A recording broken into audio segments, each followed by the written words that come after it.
Une boucherie musulmane mitraillée la nuit dernière à Propriano, en Corse du Sud. L'établissement qui se trouve en centre-ville a été atteint par des tirs à l'arme lourde en rafale, selon le procureur de la République d'Ajaccio. Aucune victime n'est à déplorer. Les pourparlers de paix sur la Syrie à Genève ne décollent toujours pas après 6 jours. L'opposition refuse en effet d'entrer dans la négociation tant que les bombardements russes n'auront pas cessé. Une exigence que Moscou a catégoriquement rejetée. De son côté, le négociateur en chef de l'opposition syrienne, Mohamed Allouche, a déclaré qu'il n'était pas optimiste quant à l'issue des pourparlers de Genève.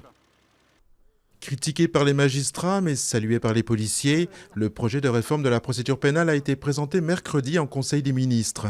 Une réforme qui entend renforcer de façon pérenne l'arsenal antiterroriste en dehors de l'état d'urgence.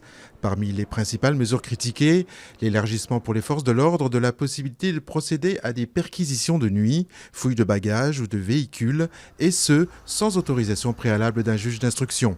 L'assouplissement des règles régissant la légitime défense. En pratique, les policiers seront considérés comme en état de légitime défense face à un homme armé qui ne les vise pas.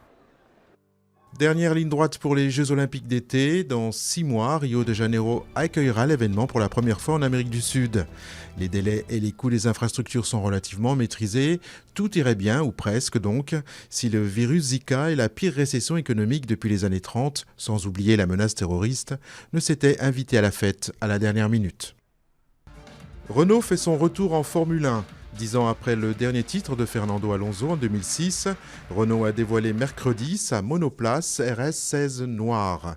Depuis 1977, Renault a remporté 12 titres mondiaux en F1. Les premiers essais sont prévus à Barcelone le 22 février.